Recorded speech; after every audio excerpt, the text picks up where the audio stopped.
Nah, kekeliruan dalam cara pandang terkait dengan kekerasan seksual dan terkait penyandang disabilitas itulah yang sekali lagi yang membuat kita tidak percaya bahwa ada orang-orang yang katakanlah memiliki kondisi tunadaksa sampai kemudian melakukan kekerasan seksual. Sahabat Kompas TV, kasus pelecehan seksual oleh pria disabilitas berinisial Iwas alias Agus di Mataram, Nusa Tenggara Barat ini tengah menjadi sorotan publik nih. Iwas ditetapkan sebagai tersangka pelecehan terhadap mahasiswa berinisial MA. Belakangan terungkap jumlah korban pelecehan mencapai 15 orang. Baru-baru ini Iwas alias Agus pun menjalani pemeriksaan dengan statusnya sebagai tersangka. Lalu bagaimana ahli psikologi forensik menganalisa kasus ini? Sudah bersama saya Bang Reza Indragiri. Selamat pagi Bang. Halo. Pagi, Assalamualaikum. Waalaikumsalam. Apa kabar Bang? Ya tentulah tidak baik kalau berbicara tentang residivis tidak ada suasana hati yang gembira ya. Betul. Lalu bagaimana nih Bang Reza menganalisa kasus ini nih Bang? Karena kan dia kan statusnya si Iwas Alis Agus ini kan difabel, tapi dia menjadi tersangka Hmm. kasus pelecehan gitu Bang. Tampaknya sekian banyak pihak tidak percaya bahwa seorang difabel melakukan kekerasan seksual itu berangkat dari kekeliruan dalam memahami dua hal, Hmm. yaitu memahami terkait apa itu kekerasan seksual dan apa itu penyandang disabilitas. Yang pertama, terkait dengan kekerasan seksual. Kita menganggap bahwa ini adalah kejahatan yang luar biasa keji yang hanya bisa dilakukan oleh para monster. Ketika kita membayangkan monster, berarti yang kita imajinasikan adalah sosok yang bertubuh kuat, punya energi sangat-sangat besar, yang bisa menaklukkan korbannya dengan gampang akibat kekuatan luar biasa yang dia miliki. Demikian pula ketika kita bicara tentang penyandang disabilitas, kita kadung menganggap mereka sebagai orang yang disabilitas alias tidak punya kemampuan, serba tidak berdaya, serba lemah. Jangankan berperilaku jahat, berpikiran tentang kejahatan pun orang-orang yang disabilitas macam ini dianggap tidak pernah. Nah, kekeliruan dalam cara pandang terkait dengan kekerasan seksual dan terkait penyandang disabilitas itulah yang sekali lagi yang membuat kita tidak percaya bahwa ada orang-orang yang katakanlah memiliki kondisi tunadaksa sampai kemudian melakukan kekerasan seksual. Alhasil kita perlu luruskan kekeliruan pandang itu. Terkait dengan kekerasan seksual, sesungguhnya ada dua modus yang bisa digunakan oleh pelaku.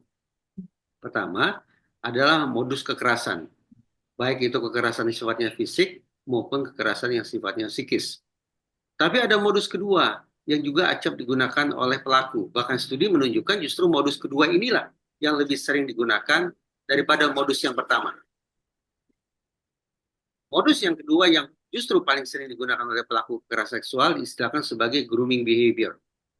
Jadi alih-alih menggunakan cara-cara yang membuat target mengalami ketakutan, yang membuat korban merasa ngeri, grooming behavior justru diperagakan sedemikian rupa sehingga korban terlena. Hmm. Target tidak menyangka bahwa orang yang ada di hadapannya sesungguhnya adalah orang yang akan menjahatinya secara seksual. Karena tindak tanduknya sangat lembut, menawarkan pertemanan, ingin memberikan kehangatan, ingin memberikan perlindungan, memberikan iming-iming hadiah, atau hal-hal yang positif atau yang menyenangkan atau membuat korban terlena. Nah, ketika kita bicara tentang penyandang disabilitas, termasuk misalnya disabilitasnya adalah jenis tunadaksa, maka kita bisa bayangkan bahwa boleh jadi titik awal dari kekerasan seksual itu memang tidak dilakukan dengan cara-cara kekerasan, terlebih kekerasan fisik. Tapi boleh jadi kekerasan seksual itu didahului dengan penerapan modus grooming behavior. Sehingga sekali lagi membuat target terkelabui. Target tidak menyangka bahwa orang yang ada di samping dia itu sesungguhnya orang yang punya niat jahat terhadap dirinya. Barulah kemudian misalnya setelah korban terkelabui, korban terperdaya sehingga berbagi cerita-cerita hal yang sifatnya rahasia, pada titik itulah boleh jadi hal-hal yang sifatnya rahasia itu yang akan dimanfaatkan oleh pelaku untuk beralih dari menggunakan grooming behavior menjadi cara kekerasan secara psikis dengan memberikan ancaman, dengan memberikan tekanan ataupun intimidasi mental lainnya. Atas dasar itu, mari kita gabung bahwa kekerasan seksual sesungguhnya bisa dilakukan oleh siapapun, termasuk oleh penyandang disabilitas sekalipun, sepanjang si pelaku, si penyandang disabilitas memiliki kecakapan berpikir, kecakapan yang memungkinkan bagi dia untuk menerapkan siasat-siasat psikologis, baik itu berupa grooming behavior maupun kekerasan psikis guna menaklukkan target yang akan dijahatinya secara seksual. Jadi sebetulnya kita bisa saja membayangkan bahwa para penyandang disabilitas yang punya niat jahat justru akan memanfaatkan sedemikian rupa kondisi tubuhnya. Kondisi tubuh itulah yang secara ironis dimanfaatkan sebagai instrumen kejahatan untuk mendapatkan simpati, untuk mendapatkan belas riba, untuk mendapatkan kepercayaan dari targetnya. Apakah hal ini luar biasa? Tidak. Pemanfaatan tubuh sebagai cara untuk menaklukkan target itu sangat sering dipakai. Laki-laki yang gagah, laki-laki yang tampan, perempuan yang cantik, bisa saja kemudian memanfaatkan kondisi lahiriah mereka untuk mengincar korbannya. Jadi sekali lagi, betapapun orang menyandang disabilitas, termasuk tunadaksa sekalipun, tapi sepanjang dia memiliki kecakapan untuk berpikir, sehingga dia bisa menerapkan siasat-siasat psikologis untuk menaklukkan korbannya, maka siapapun itu, termasuk penyandang disabilitas sekalipun, bisa saja melakukan pidana berupa kekerasan seksual. Lalu Bang, untuk ke korbannya nih, dampak untuk ke korban pelecehan seksualnya ini Bang, terutama jika pelakunya kan ini difabel gitu ya Bang. Gimana tuh dampak psikologis untuk si korbannya sendiri? Di Hazanah Psikologi maupun psikiatri dikenal istilah PTSD, Post Trauma Stress Disorder, gangguan stres pasca trauma. Istilah ini digunakan untuk menunjukkan bahwa ini bukanlah stres sembarang stres, ini bukan stres biasa, tapi stres yang ditandai oleh guncangan yang amat sangat hebat yang dialami oleh orang-orang yang mengalami trauma. Nah, sebagian ilmuwan beranggapan bahwa istilah PTSD atau gangguan stres pasca trauma masih belum cukup representatif untuk memotret penderitaan kesengsaraan korban-korban kekerasan seksual. Karena para ilmuwan tersebut meyakini bahwa dampak psikologis yang dialami oleh para korban kekerasan seksual jauh lebih besar penderitaannya, jauh lebih dahsyat kesakitannya ketimbang trauma-trauma jenis lainnya.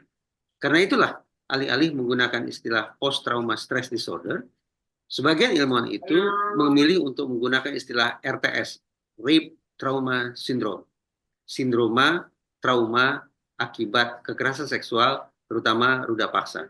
Istilah ini sekali lagi digunakan untuk menunjukkan bahwa mereka-mereka yang sudah menjadi korban kekerasan seksual, baik itu anak-anak maupun dewasa, baik itu laki-laki maupun perempuan, akan mengalami guncangan kejiwaan yang amat sangat dahsyat, yang tak terbandingkan, yang tidak bisa disamakan dengan trauma-trauma jenis lainnya. Mencakup baik itu penderitaan secara fisik, penderitaan secara psikis, dan juga penderitaan secara sosial. Oke, berarti memang harus diatasi ya, yang si korbannya ini ya Bang ya. Apa namanya? Kebetulan dalam undang-undang Dampaknya. tindak Mm-mm. pidana kekerasan seksual sudah tercantum sekian banyak bentuk intervensi yang harus dilakukan terhadap para korban kekerasan seksual. Apalagi kalau kemudian kita berbicara tentang korban yang masih berusia kanak-kanak, yaitu di bawah 18 tahun. Kalau kita buka Undang-Undang Perlindungan Anak, di sana sudah ada pasal tentang perlindungan khusus, yaitu perlindungan khusus bagi anak-anak yang telah menjadi korban kekerasan seksual. Terus Bang Reza, bagaimana nih masyarakat dapat mengenali potensi potensi manipulasi oleh individu difabel yang tanpa menstigma bahwa seluruh seluruh difabel tuh bisa melakukan pemerkosaan seperti ini nih Bang. Kalau kita mengacu pada hasil studi bahwa kebanyakan pelaku kekerasan seksual mengandalkan grooming behavior sebagai modus utama mereka, maka sesudah kita semua harus tetap menaruh kewaspadaan terhadap orang yang bertindak tanduk ramah, yang berperilaku santun, yang bertutur kata halus, bahkan termasuk orang-orang yang menggunakan kondisi tubuh mereka untuk menjahati kita. Jadi Jelas kita harus ekstra hati-hati terhadap orang yang sejak awal sudah memperlihatkan tindak tanduk atau perilaku kekerasan. Tapi jangan terkelabui, jangan terkecoh bahwa ternyata dalam sangat banyak kasus kekerasan seksual, modus utama yang digunakan oleh pelaku adalah cara-cara yang membuat kita sungguh-sungguh terlena dan nantinya akan terkejut luar biasa begitu kita tersadar bahwa kita sudah menjadi korban kekerasan seksual. Alhasil kita simpulkan saja, tetap waspada berhadapan dengan siapapun. Betul, waspada nih Bang, biar kita bisa hati-hati juga nih dengan siapapun, jangan gampang percaya sama orang ya. Ya, betul. Oke. Terlebih kalau kita merasa bahwa kita memiliki suggestibility yang tinggi. Suggestibility adalah istilah untuk menunjuk derajat kerentanan kita untuk menerima sugesti, baik itu ujuk rayu, iming-iming, ancaman, tekanan atau apapun sugesti yang datang dari pihak lain. Kalau kita merasa bahwa kita punya kerentanan pada aspek itu, memiliki suggestibility tinggi, maka sudah barang tentu ekstra hati-hati juga harus lebih tinggi. Saya tidak bermaksud untuk mendiskreditkan saudara-saudara kita yang memiliki disabilitas ya, termasuk IWAS sekalipun. Terkait kondisi tunadaksanya tentu kita bersimpati ya atas keterbatasan fisik yang dia punya. Tetapi kalau kita mengacu pada informasi yang disampaikan oleh pihak kepolisian bahwa IWAS ini kabarnya sudah memangsa sekian banyak orang, maka menurut saya IWAS ini tepat untuk kita sebut sebagai residivis. Jadi penyandang disabilitas sama kedudukannya di hadapan hukum. Saya tidak melihat pada kondisi disabilitasnya, tapi mengacu pada pernyataan Polri, saya punya alasan untuk khawatir betul bahwa IWAS ini adalah seorang residivis kekerasan seksual. Mungkin orang akan bertanya-tanya, apa dasarnya menyebut IWAS sebagai seorang residivis? Dia belum pernah bermasalah dengan hukum. Dia belum pernah masuk penjara sebelumnya. Nah, memang ada perbedaan definisi residivisme antara hukum dengan psikologi forensik ya. Kalau di dalam psikologi forensik, ada 4 definisi tentang residivisme. Salah satunya dalam konteks perbincangan kita ini adalah definisi residivisme sebagai sebuah re-offense, pengulangan perbuatan jahat. Jadi terlepas apakah seseorang berapa kali keluar masuk penjara, terlepas apakah seseorang sudah pernah atau belum pernah berurusan dengan hukum sebelumnya, namun sekiranya diyakini bahwa seseorang telah melakukan kejahatan berulang kali, berarti kita bayangkan juga korbannya lebih dari satu, maka praktis pengulangan perbuatan jahat itu memenuhi syarat bagi yang bersangkutan untuk disebut sebagai seorang residivis. Dengan demikian, sebutan residivis bagi IWAS tidak ditentukan berdasarkan argo keluar masuk penjara, tapi argonya ditentukan berdasarkan jumlah korbannya.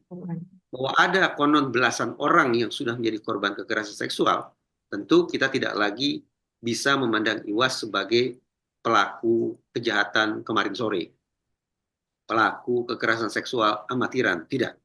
Berhasilnya dia memaksa 15 orang, sekali lagi saya merujuk pada informasi dari pihak Polri, kita harus seharusnya memandang orang ini sebagai orang yang amat sangat berbahaya, residivis kelas kakap, yang sudah sepatutnya untuk mendapatkan perlakuan ekstra. Kalau di sekian banyak negara, seorang residivis kekerasan seksual akan dikenakan 3 perlakuan. Hukuman penjaranya diperlama, dendanya dipertinggi, dan dimasukkan identitas serta fotonya ke dalam registrasi khusus. Dengan berstatus sebagai registered sexual offender, pelaku kekerasan seksual yang terdaftar, maka siapapun penghuni bumi akan bisa tahu siapa orang ini, di mana keberadaannya, ciri-cirinya seperti apa, dan tingkat kebahayaannya seperti apa pula. Ini ingin mengirimkan pesan kepada kita semua bahwa sekali lagi, semua warga negara sama di hadapan hukum, termasuk penyandang disabilitas. Alhasil, siapapun warga negara, termasuk yang menyandang disabilitas, ketika mereka melakukan pelanggaran hukum, apalagi berulang kali, kita harus ekstra waspada terhadap yang bersangkutan.